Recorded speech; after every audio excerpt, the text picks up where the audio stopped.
Hey guys, welcome back. Doing reopening something that I did only a handful of times in the past. DD3 everyday recording is over. So some of the things that I'm gonna touch upon is stuff that I think is important that's happened in the last week in 15 minutes. Think John Oliver, and I'm gonna tell you what's the scuttlebutt. What's going on, Mike Scott? So, what is the scuttlebutt? Anybody hear anything?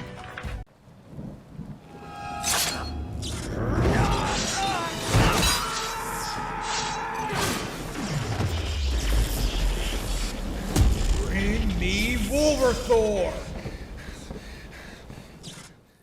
Alright, so I'm just gonna get into it, and we're gonna go through it fast. There's a lot in the game. I figured, you know what? Why not do it in a way that you can get everything that's happened in the last week in about 15 minutes? So, first, XForce, they're coming to the game. Alright, we all know this now. Are they gonna be an awesome War Alliance offense? Maybe. I don't know. I'll continue to do character reviews. I did the Domino one. The Negasonic one's coming out soon. The power creep was not real that I originally thought. So if you saw my Envoy video where I thought these things were going to have like top 5 power all over, no, there was a fix that I had to do after the Red Star work that wasn't implemented yet. So, but so far they seem pretty decent. We'll see once the bugs get worked out. And that is one thing that has happened in about the last week is constant bugs fixing. Was it Domino, Thanos, Maw?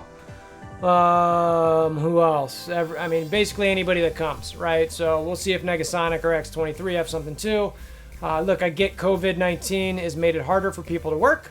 As a working professional, I get that. But I will say that, there are ways to figure that stuff out. And hopefully Fox Next gets it figured out soon. Next up, the Marvel stream. This Marvel stream was supposed to highlight X-Force. I was not personally able to catch this. For those who I talked to who did catch it, said that it seemed to be a bit of a struggle, but that they tried their best. But when they eventually got to the X-Force fight, it did not showcase very well, and that they lost. So that's pretty disappointing. And those who told me said it was a little anticlimactic. Obviously, a good attempt from the folks over at Fox Next. I think if they do that again in the future, they might want to get some content creators and or players who are much more familiar with aspects of the game that might be able to better guess the abilities or theory craft around what the best attack order might be. So just food for thought. I'm not volunteering, but I'm volunteering if you need me, as I'm sure any other content creator would as well.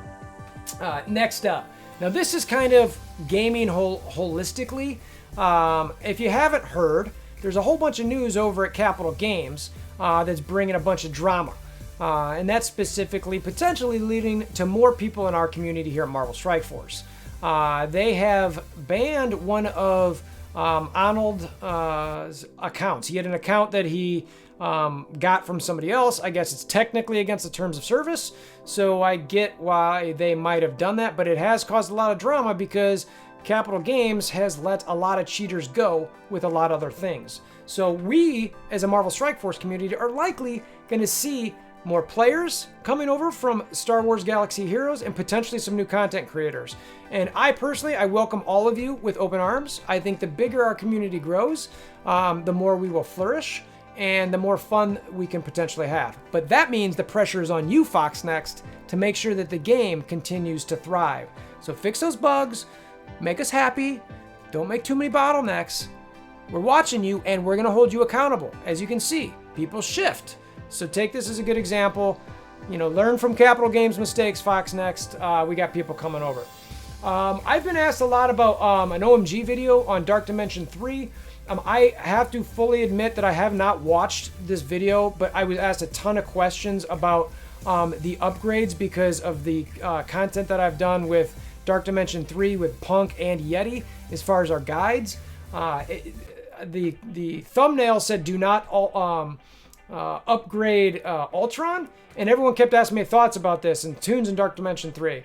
So again, I didn't watch the video yet. I know OMG is a good guy. He's a pretty smart guy. So he's probably trying to give people general guidance as far as resource management goes. But if you're wondering my opinion on this and you didn't get in the Discord, generally speaking, yes, the game is a resource management. Is Ultron a bad decision to upgrade? No, he's not. He's just very expensive. Can you go through Dark Dimension 3 with just 5 or 6 tunes that some people are asking? No, you cannot. Well, let me take that back. Technically, yes, you can, but you can't do it quickly. So don't try that. Try to get the top tunes. Check out the infographic that I've got on the Discord. We give you full-blown tunes to use on your first run and second run, so you can see exactly how many you need. And that is meant to make it more efficient for you as well, okay? And I mean through Dark Dimension 3. If you want to take a year or two to get through Dark Dimension 3, then sure, bring 5 tunes in. But I don't think anybody wants to. You want to get through that, trust me. It gives you good gear, and you just don't want to keep doing it every day. So, I'll keep saying I'll recommend our infographic.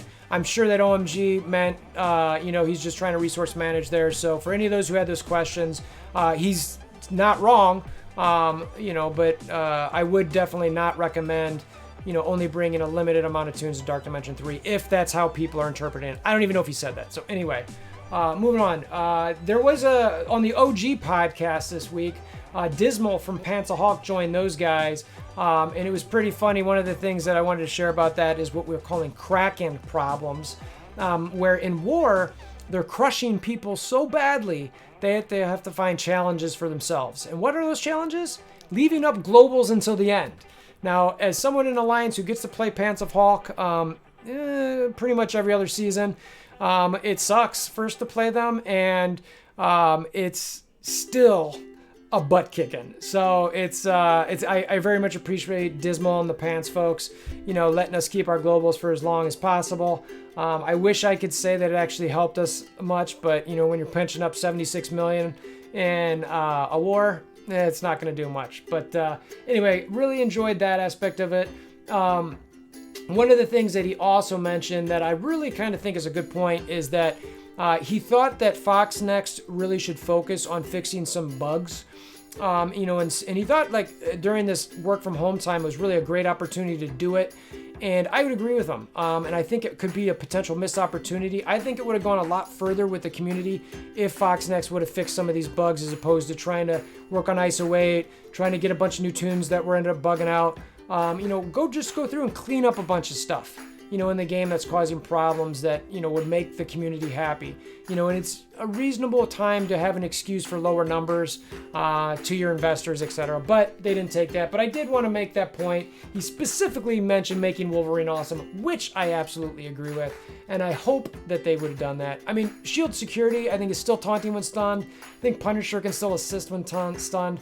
There's a whole bunch of different stuff going on with there. And, granted, at the time you mentioned the health bar changes, but now that we know that had to do with ISO 8, okay, I kind of get, why that was done. And a not so humble brag, which means it's a not humble brag. So we saw an Ultimus store image show up in game. The not so humble brag is if you've been around my Discord for anywhere from 6 to 8 months, specifically I know I've at least told my Patron chat about it, but I'm pretty sure I've been sharing it in all the other chats and definitely with my Alliance mates as well. So if you're one of 24 people in my Alliance, you know this, but we've been talking about this Ultimus store for 6 to 8 months. So if you opened a bunch of orbs, hang around WolverThor more, and he's going to help you avoid doing those type of things, okay? So come by, not so humble brag. I don't do that very often. I'm not going to apologize for it. I still love you. Raid season points, so those came out. They adjusted the points. Obviously, there's going to be a whole bunch of graphs and everything out there. You got to find your sweet spot. I'll do videos coming in the future, potentially on it. But I know for my Alliance, it really came down to you can do Ultimus 7.4 at 60% or 7.2, meaning Ultimus 7 at difficulty 2 at 100%. That was what it came down to.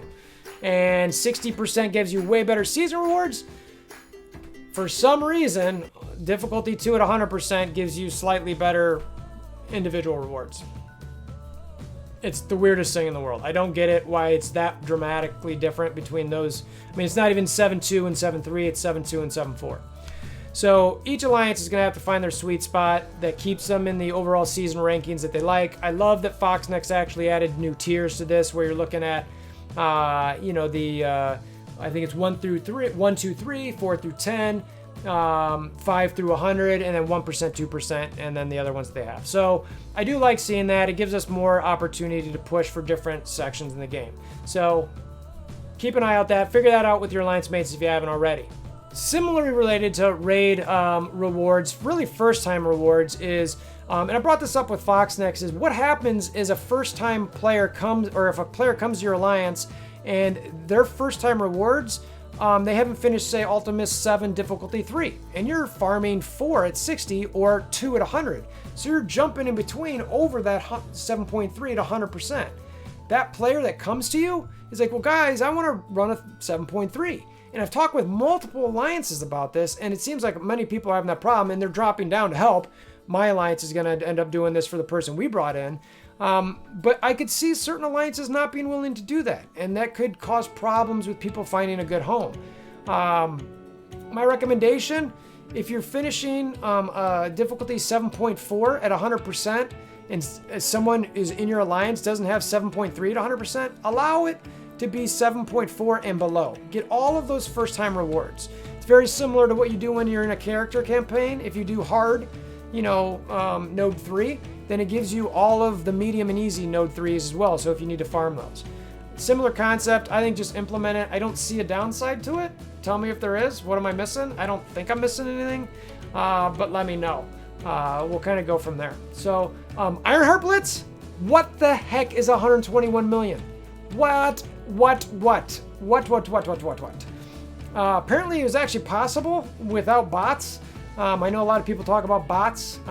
Some of the interviews that have been done with some of these high-level Blitz folks, they kind of talk about their strategy a little bit, and it seems like they aren't using bots. They just either have giant rosters or they're putting some money into it. 121 mil. That is crazy.